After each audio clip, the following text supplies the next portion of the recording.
webinar. A few housekeeping items before we get into it. If you have any questions or comments throughout the presentation, please use the question function in GoToWebinar. If you're joining from a tablet or a phone, you should see a questions option down at the bottom of the screen, and then you can chat with me and tell me I'm wrong, I'm right, or ask me to elaborate on something that is of particular interest to you.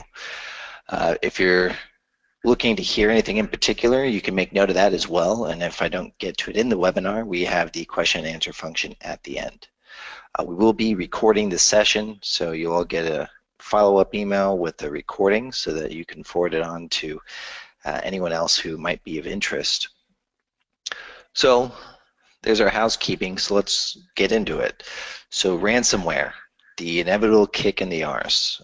We're still talking about ransomware because it continues to grow at an alarming rate, both in terms of the actors, the cyber criminals entering the market and using ransomware, the variants of ransomware that exists, the number of exploit kits that are being developed, the way that they attack networks. I mean, everything about this new criminal market just really screams for the attention it's getting.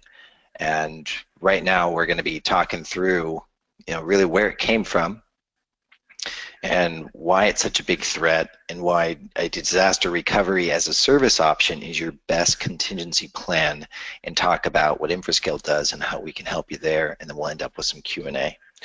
So my name is Derek Wood. I'm the Director of Channel Marketing here at Infrascale, and let's get right into ransomware today. Ransomware as a malware has been known for about 31 years. So we first saw a variant of ransomware a long time ago. And since then, it's been relatively quiet. It's popped up occasionally, every 5 to 7 years or so. We would see an instance where somebody managed to get ransomware on a particularly sensitive system. A very targeted type of attack, usually required some on-site access with USB devices to load it up. But nothing really let us kind of see what was coming, which started in late 2014. And we started seeing ransomware proliferated through phishing attacks to end users. And then it grew from there. So 2015, mostly end users. 2016 really started hammering down on the small business community, and continues today. So why are we still talking about it? Because at this time last year, a new business was infected with ransomware every 2 minutes. Today it's every 40 seconds. 72% of ransomware victims are unable to access their systems for at least 2 days. The current projection for ransoms collected in 2017 is $5 billion, which is 5 times what we got in 2016, which was just over $1 billion. Which was a 6,000% increase from the previous year in 2015, which was just about 320 million. So it is a substantially growing market. I would go as far to say that it's the first true criminal tech enterprise that we've seen. Of course, we had identity theft has been a big part of cybercrime for the last decade, but almost everyone that was into the cyber theft game has at least branched out to include ransomware as another option, because it's so much simpler to operate and so much faster to collect money on. So we're just seeing an explosion of the cyber criminal market when it comes to using ransomware to collect money. The types of ransomware, again, are there are just so many. We've put a couple of the big names here. Locky, Cerber, CryptoLocker, Petya are some of the biggest ones. Earlier this year, we had the largest cyber attack in history with WannaCry. The big thing about WannaCry, aside from the sheer volume of people and businesses that were infected, was the exploit kit they got was stolen from the US government. And then less than a month later, or almost exactly a month later, NotPetya came around, and NotPetya used that same exploit kit along with a lot of others. And so 2017, we've really been seeing a shift of primarily relying upon phishing as a main way of infecting networks to much more advanced exploit kits that don't require any user interaction. So the NotPetya virus was the first major attack that we saw that really didn't require phishing as a main component of how it spread. It was spread just because it took over an automatic update for our financial system that was used by companies all over the world. And so there was not a lot you could do unless the IT team had their automatic updates running into a sandbox environment, in which case they would have seen that this wasn't a good thing.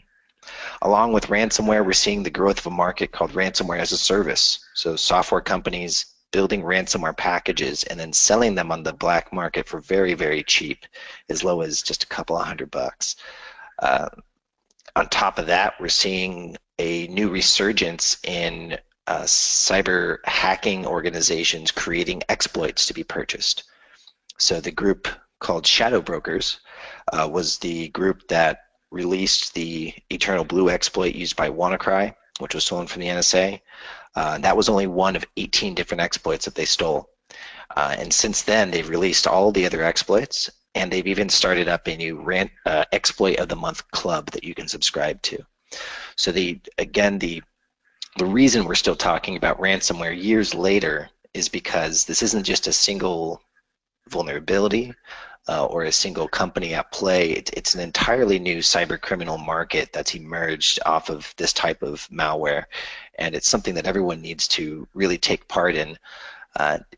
You might as well treat it like a new traffic law that you just have to obey.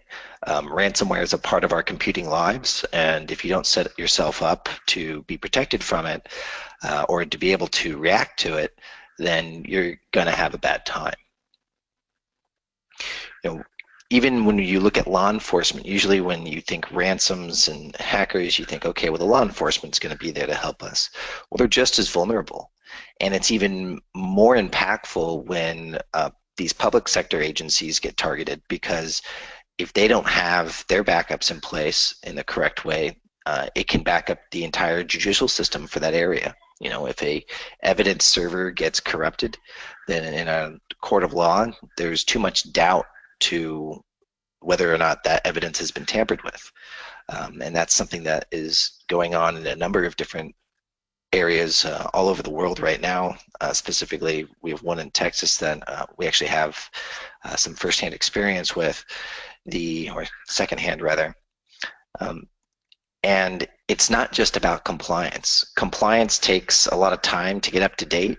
So businesses that have backups, have security, that are well within their compliance and their rules and regulations, still aren't set up properly to combat this new threat. And that's because it's grown so quickly and it changes so rapidly over time.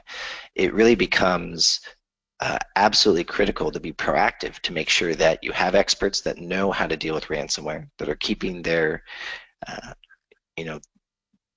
their hand on the pulse, so that they know what types of ransomware is out there and how you can go about combating it. Why do people pay? In the previous slide, we saw that the city of Corinth contacted the FBI after they were hit and asked what they should do, and the FBI had no other option.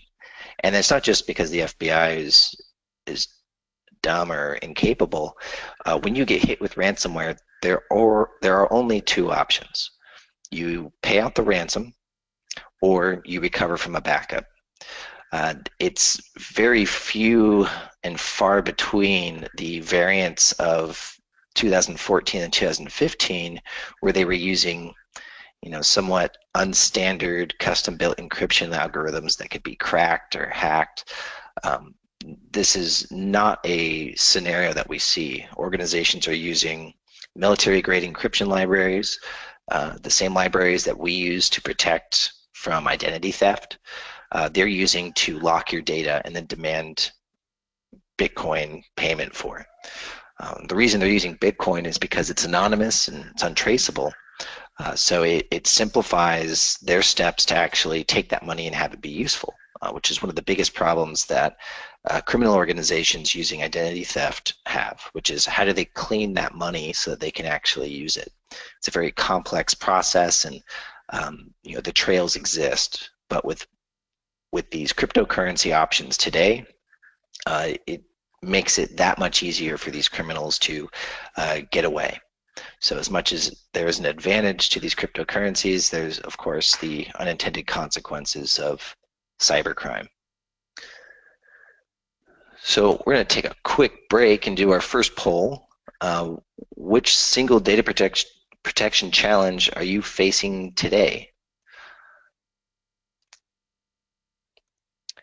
And RTO and RPO. So RTO is restore time objective. That's how long it takes you to get your data back so that you can use it.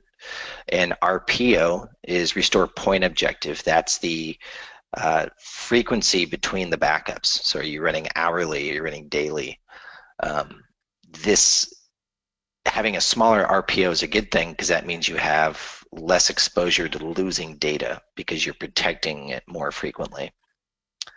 Data sprawl, having a diverse network, a lot of remote offices, a lot of remote workers, how do you protect the data that those employees are protecting even though they're not on the primary network? Proper disaster recovery planning, is that just something that you're having a hard time putting together and getting your head around, or getting other people's heads around is generally the problem. Then ransomware mitigation strategies. All right, so we'll share this. So we have 13% saying RTO or RPO. Quarter of you are having an issue with data sprawl. 13% have an issue with disaster recovery planning, proper, that is. And then half of you say it's all about ransomware, which is why we're here today. So that's good, and we'll be able to address all those things. So the real threat of ransomware. It's not the ransom. The amount of money being demanded is strategically picked so that it's not going to kill the business, so that it's not hard to get that money, and that it is an easy decision of whether or not you can pay it. The downtime is what gets you, because even if you pay out a ransom, it's going to take a couple of days to go through the decryption process of all those files. It's not just that they're putting a lock on your system, like they've changed your password or something. They've actually encrypted each and every individual file and database on your system, and even your local backups. So it's really about how do we combat downtime.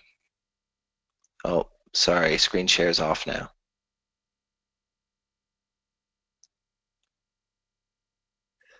Thank you.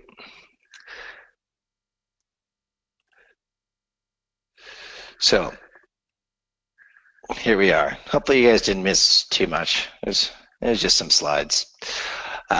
So the biggest cost of ransomware is downtime. The amount of downtime that your business can suffer is really important. And until recently, there wasn't a lot of tools or services available to the small and medium business market to even combat downtime.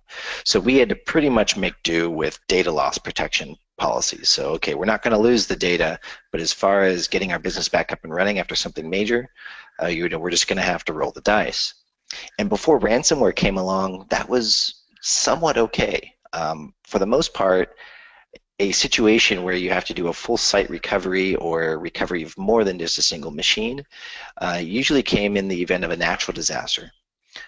But now that we have ransomware, which the test that you should be putting your network and your continuity services against is all the machines are encrypted, you have no local backups, and that includes both your end users on network and your primary servers. And that should be your test scenario for putting your recovery services to the test to see if you're actually prepared. And it's significant because statistically, if your business goes down for 3 to 5 days or longer, you have an 80% chance of going out of business within the next 12 months. So it is one of those things where it's like, okay, every business is a little different, but the numbers show that we need to pay some serious attention to this. And now that you have options, whereas you didn't previous years, it's really important to understand both your cost of downtime and to build your business continuity and disaster recovery plan around the time at which it takes to get your business back up and running. So when we look at the difference of a backup system, just a traditional backup, and then a disaster recovery as a service option. So when you have backup, the first thing you'll notice is that there are more steps. And in any type of operation or process, more steps means generally more time. It absolutely means there's a greater chance of error at each step. So error in this case means a delay, possibly more lost data.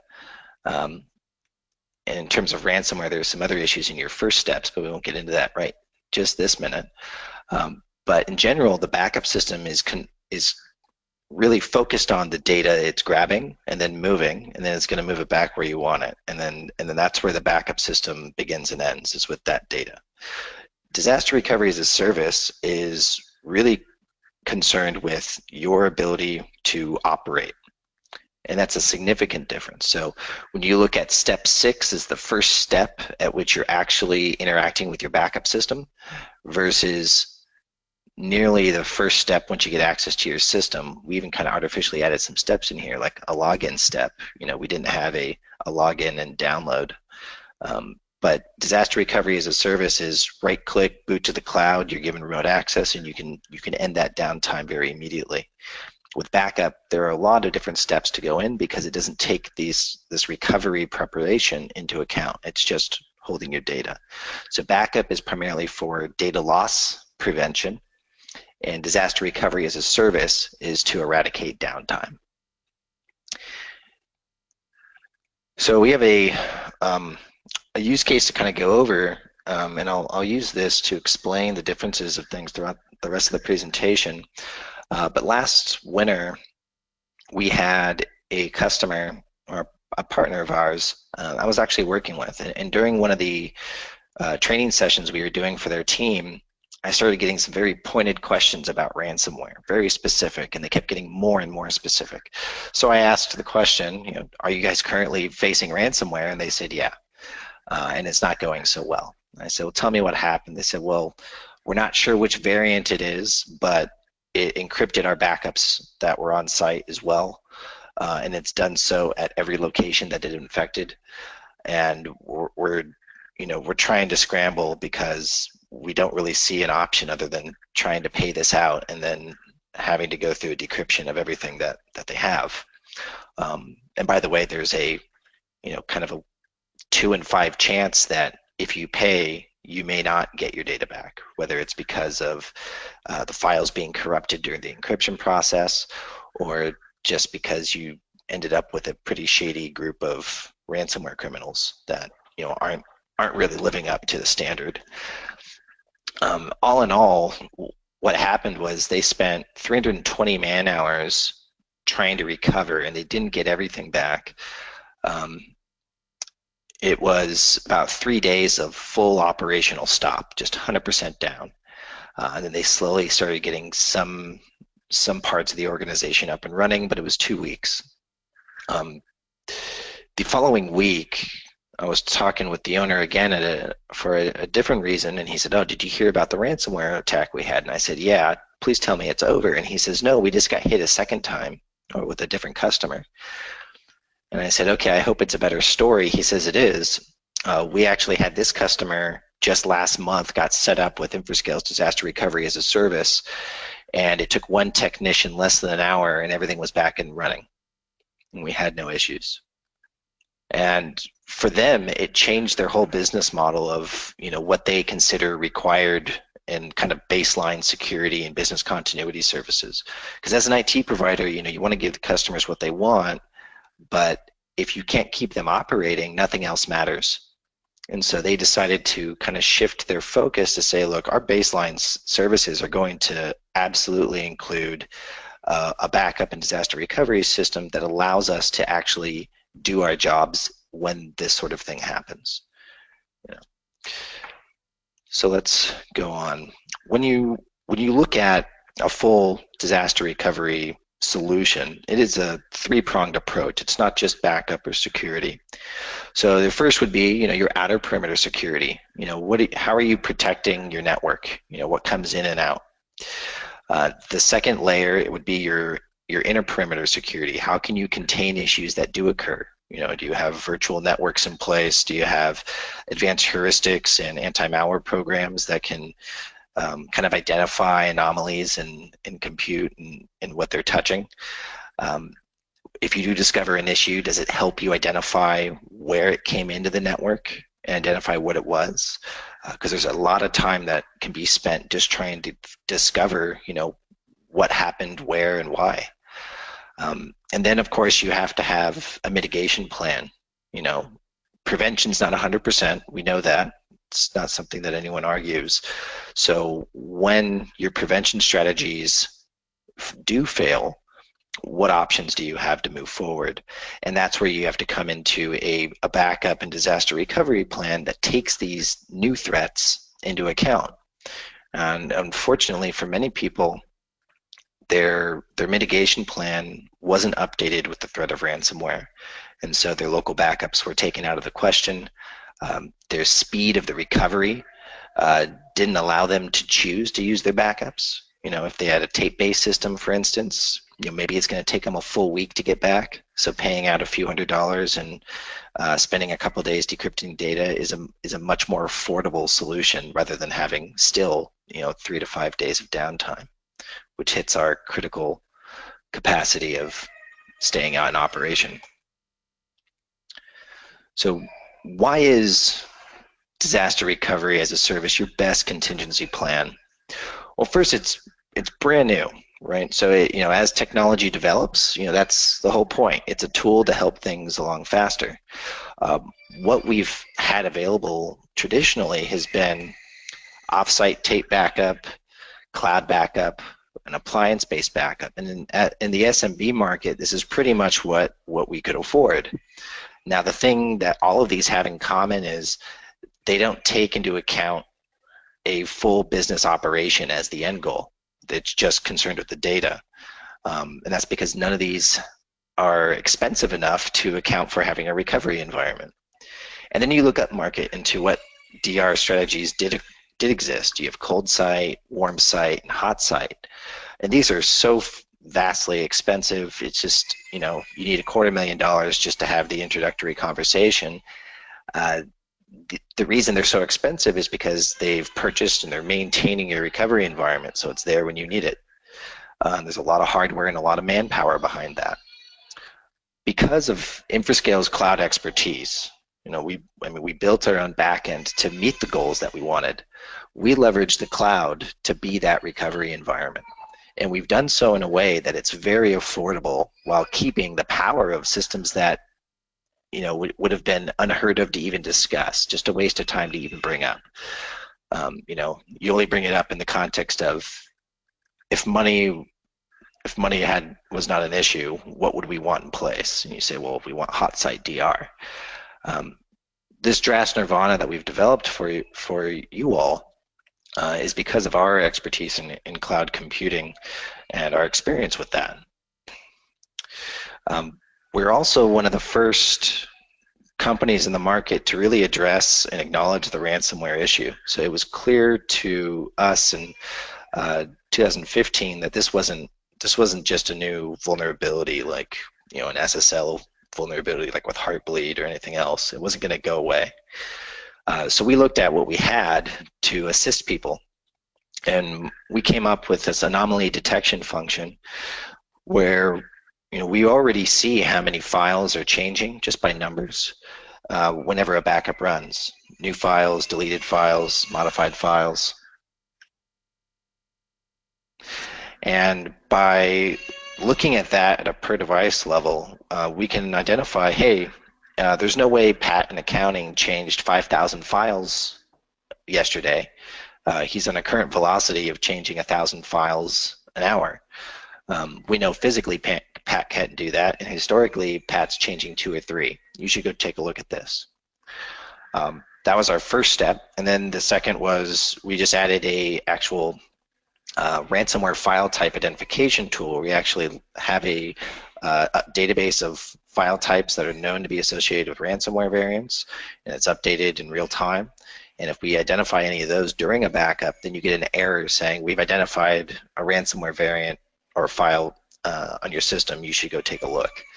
So it's to help people, one, identify that there could possibly be an issue. It also helps if you don't have any idea where it came from. If your backup's running every couple of hours, it would give you a good idea of where to start looking and when the infection occurred. The latest and one of the bigger ones is boot orchestration. So boot orchestration is a tool that really takes full site-wide recovery and makes it a lot simpler. So we talked about the 4 or 5 hours to recover a single database with a backup system versus just a couple of minutes with disaster recovery as a service. Imagine that amount of time and complexity multiplied times an entire network, which if you get hit by Locky or Server or any of these other big variants like Spora is very likely to be the scenario you're going to be running against. So you go into a scenario where, this is why the worst IT guy in the world was always the last IT guy to work on the system that you're currently working on, because nothing's documented. And if it is documented, maybe it's out of date.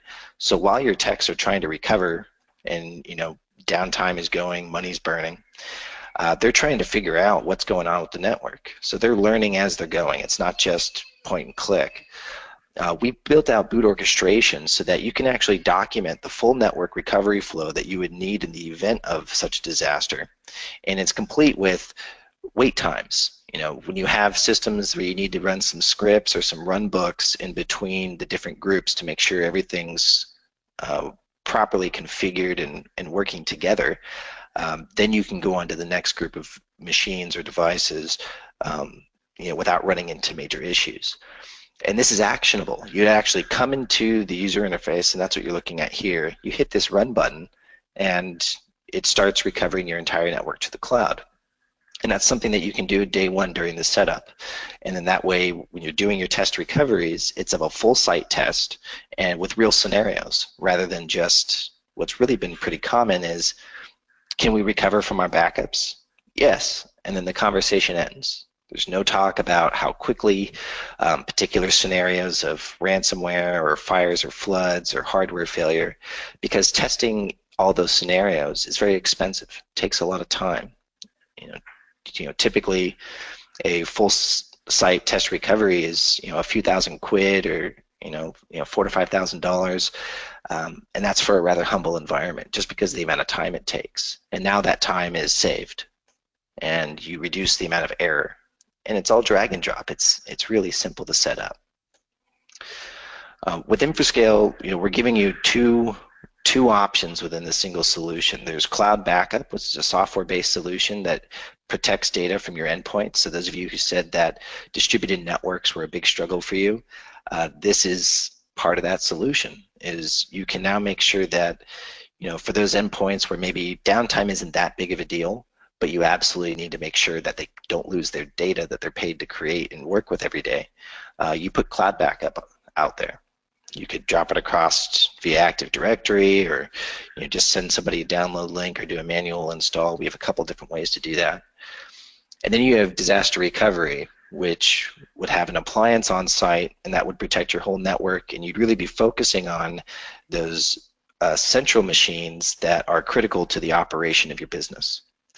And you can capture everything else on the network as well. And it's the combination of these two that gives you a full solution. That way you can protect all different device types, whether they're laptops or workstations or remote workers, whatever it is, physical or virtual. Having the ability to have a single solution that protects your entire environment, whether you have one physical machine that's running some legacy accounting software, and then everything else is under VMware or Hyper-V. A lot of times you find an option, and it's, well, we can protect your virtual part, but not the physical. Or on the other part, for some of the other companies that haven't really adjusted to even virtual environments, it's, yeah, you can protect the virtual environments, you just have to treat each VM like it's a physical. So there goes your licensing right? So having the ability to protect everything, Windows, Linux, Unix, virtual, physical, on-site, off-site, end user, central server is really a critical component of having a full solution, especially now that ransomware is really entering through your endpoints and then proliferates throughout your network to get those central points. And for those of you who may think, oh, that's great, but what about your cloud? Well, first, our cloud is, one of the big things has been the security of it. And we do build proprietary systems around the scalability of it that allows us to give you the flexibility to not charge additionally for however long you need to cloud boot your network.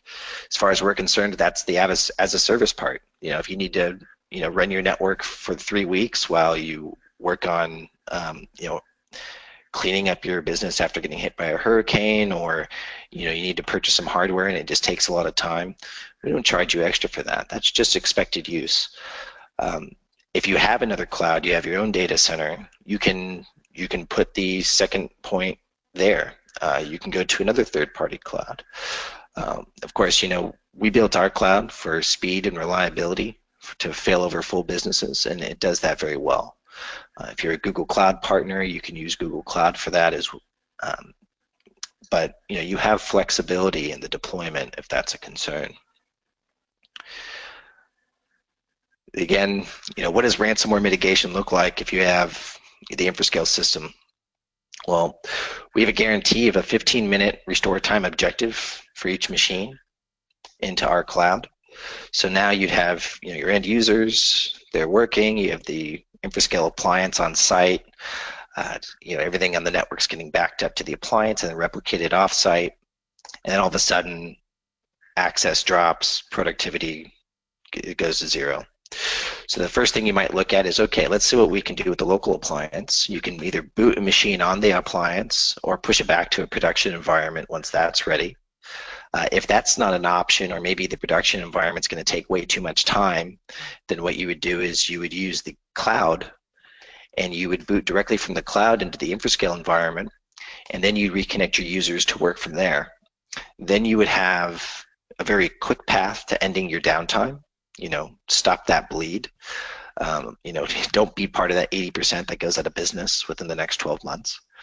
And then your team is going to have the time and the clarity of mind and not having, the sky is falling, to properly rebuild your production environment, which is a huge kind of circular issue in IT. Is you have the choice between fast and good. And oftentimes when it comes to replacing infrastructure, they have to choose the fast option. And there's a bunch of to-dos left over that never get done. So that temporary fix ends up becoming the permanent fix. And then the next time somebody needs to do a recovery, oh, the last IT guy didn't know what he was doing because they never got the chance to go back and do it the right way. They had to do it the fast way. And now you can take that stress off, and it's going to come back. So when you fail back down from the cloud to your production environment, you'll be happy to know that it'll run better than it did before, because you're giving your team the time to make it run the right way. And for the 15-minute RPO, I have some questions coming up already. It is a guarantee per machine, and we actually kind of double down. So on top of being the only ones to really put a guarantee behind this, and the only reason we can and other people don't is because other people just, they're just throwing their machines into, VMs and standard, public cloud networks like Amazon or Azure or something like this. But because we've, custom built it out, we can actually do this with confidence. So this is actually a screenshot of a web page we have up at infrascale.com/cloudboot-histogram. And the way you read this is when you mouse over one of these circles, the size of the circle kind of shows the number of cloud boots at that particular time, and the place at which it's pointed along the y-axis is going to tell you, what the longest and shortest cloud boot was, and then the average. So, and it even shows errors. These little red dots are where the cloud boot didn't work for whatever reason. So full transparency, you're not going to find that anywhere else, but it's, part of our core set of values is to do what we say we're going to do and not load you up with a bunch of asterisks and a bunch of, add-on licensing and things just to use the service you thought you already paid for.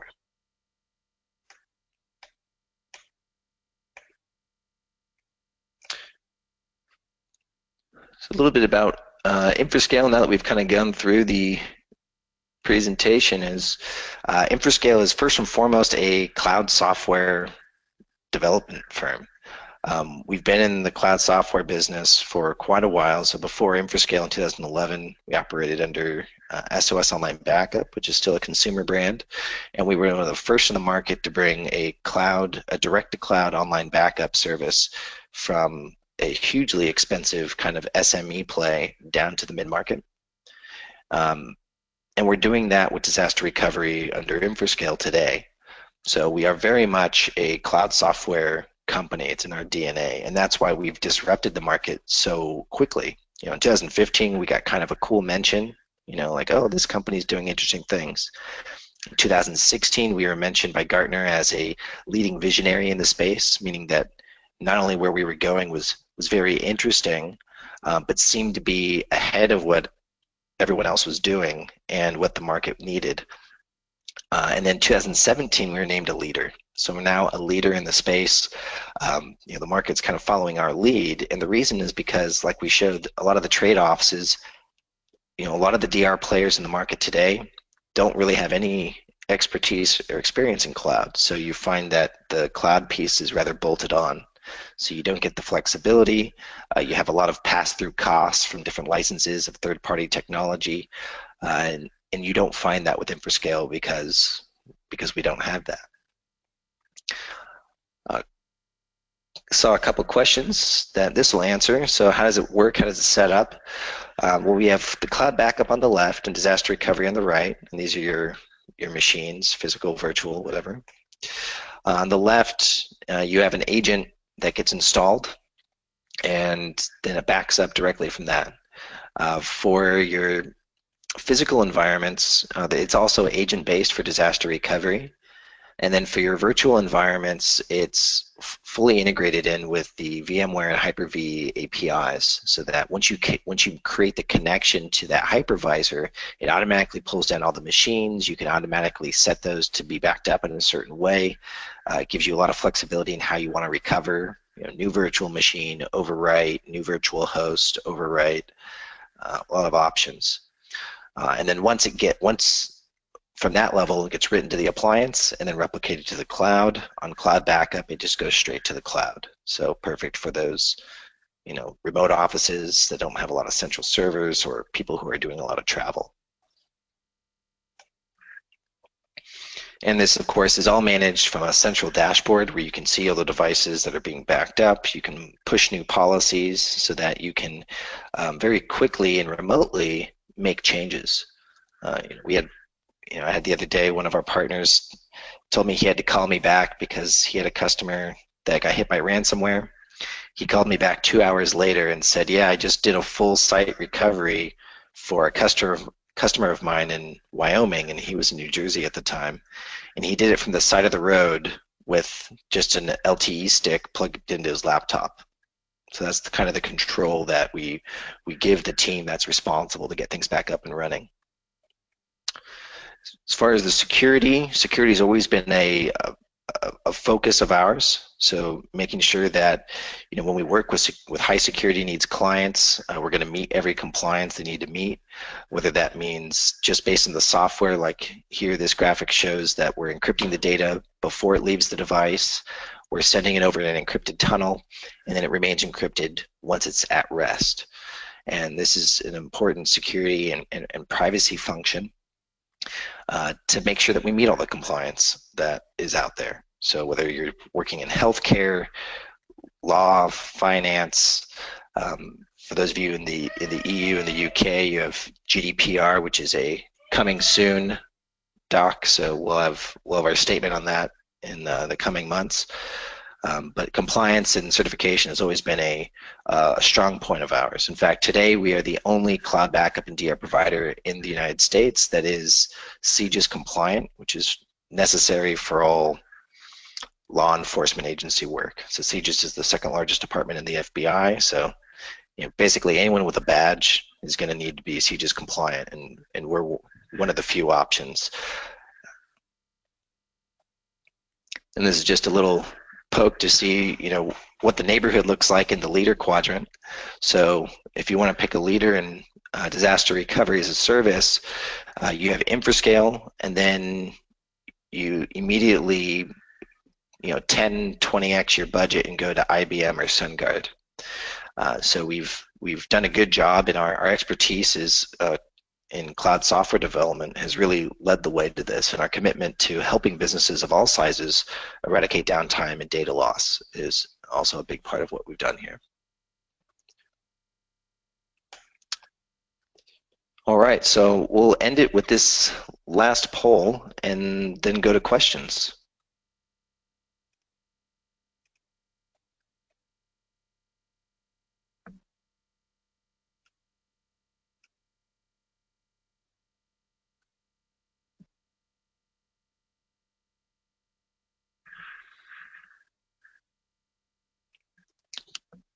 All right, looks like we have about a quarter of you looking at solutions, 11% interested, but not yet looking. So hopefully this means you're your first look. And about half of you says no, you're fine. So I hope that means that if everything goes down and you can't use a local backup, that you can be up and running at all. But within I would say 3 to 4 hours, even though our customers seem to be within an hour, maybe 2 hours at most, depending on the networking.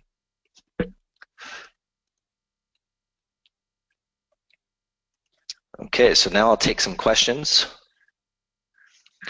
All right. Leon asked, do we know what kind of exploits will be abused next? It's a really interesting topic. There are a lot of theories and trends. Right now we're seeing a trend of trying to avoid user interaction, because even phishing requires that one point of user interaction. So we're starting to see a lot of variants and exploits be developed where that's not necessary. Drive-by downloads, which is an example of a no user interaction type of thing other than visiting a web page. I think we're going to start seeing that a lot more often. So we're going to need to see some enhanced security from our web hosts and our webmasters. It's a really interesting topic, but I don't think we have the time to really get into that discussion of what ifs today. I have a question. You said booting into the cloud has no cost. What do you mean by that? At some point, you're not going to let me run in there permanently. Yeah, that's absolutely true. We have no interest in having you use us as an infrastructure as a service. It would severely change the things that we'd want to develop if that were the case. Our system isn't built for infrastructure as a service. It's built for a temporary workspace. A temporary infrastructure as a service is really kind of what it is. So it does blur the lines of backup, disaster recovery, infrastructure as a service, and it's a good question. But we don't charge. If we saw that you were running for an extended period of time, we'd probably reach out to see what's going on and verify that it's being used for the proper reasons. But we've had customers run for 2 weeks because of a hardware failure, and it just took 2 weeks for them to make a purchasing decision and wait for the shipments to get in and get production up and running. So we're trying to build a service that's there for you the way you need it, when you need it, and trying not to dictate too much of what's appropriate for recovery and what's not. But you're right, we do have to protect ourselves, but there's no licensing. Question here, you mentioned Linux. What is your Linux support? Yeah, broad.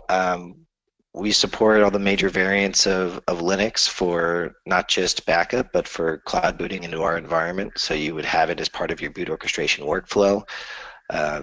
No problem.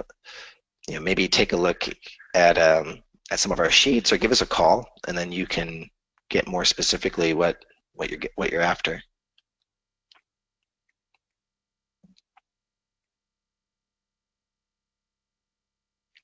I have a question.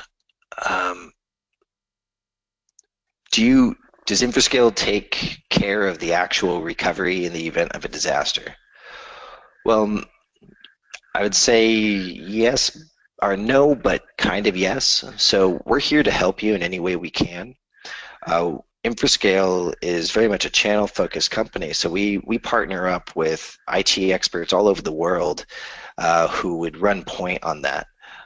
We're really focused on trying to build the tools necessary for a technical team to be able to execute on a disaster recovery and to put forth a full business continuity plan for you. And if you don't have anyone that you know, or that you're trying to find a new one, give us a ring. We probably have a handful of recommendations that you can kind of interview and talk to. Infrascale is there to help when we can, but we're not going to be under contract to do the recovery for you. We're here to help you along with it.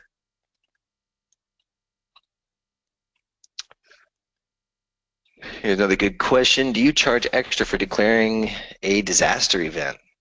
No.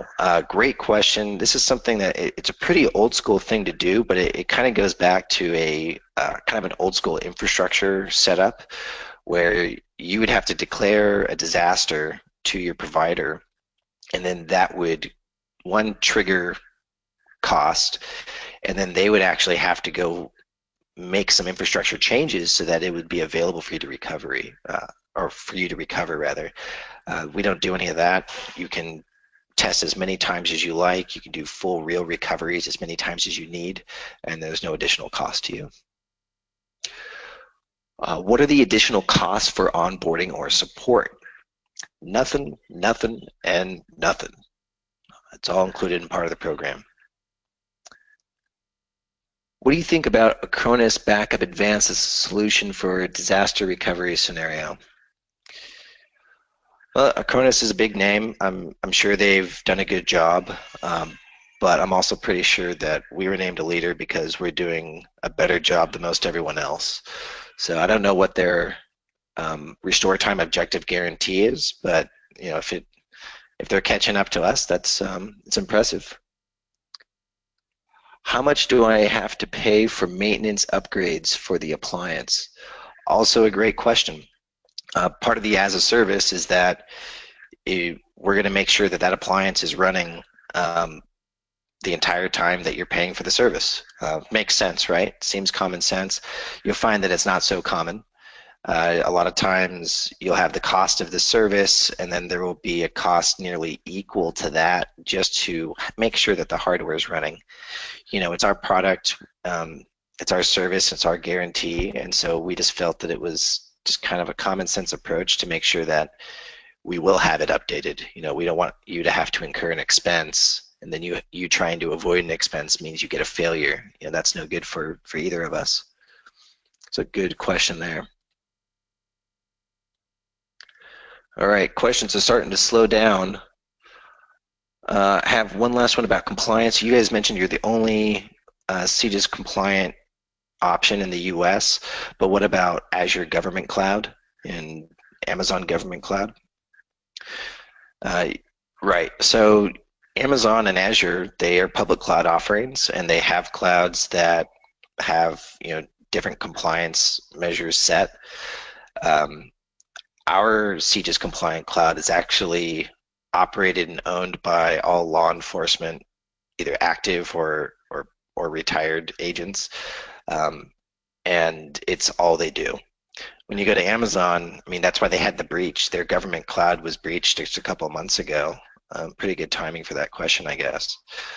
But when you don't go to people that are really specializing in it, you kind of lose out on it. And it's a different service. They're just providing a place to throw some infrastructure. They're not providing a backup or DR solution. So it's not exactly a equal comparison. All right, questions about data center locations. We got people everywhere today. We have data centers all over the world. We have data centers in the UK, Canada, the US, Brazil, Central America, some of the Bahamas even, Germany, India, Ukraine, Australia, South Africa. And with the Google Cloud network, anywhere where there's a Google Cloud data center, you can also use that. So again, the your cloud, any cloud flexibility is real. So you let me know. Follow-up question, does it cost anything different? Well, it does depend. If you're going to be going to not an Infrascale cloud, then you're going to have to take the costs that whatever provider you have is passing to is charging you to run our services there. But it doesn't charge. We don't charge you anything different just to have your data center stored in the UK. Again, security and compliance has always been a major focal point of ours, and geographic location of the data and within sovereignty is always been a big part of that. A lot of times the major differences between compliance is just where the data is located, and sometimes with like CGIS, the people that have access to it, and how they're qualified. All right, I think that'll sum it up for us today. So I want to thank you all for your time today. And again, Infrascale is here to help. So we recommend making sure that whoever you choose, whether it's Infrascale or I guess Acronis has something that's looking good, make sure that everything you're doing is based on how quickly your business can be up and running. If you put a solution together by any other metric, you can really be facing a pretty bad and rough road ahead if something like ransomware or whatever comes next hits your network. So I want to thank you all, and cheers.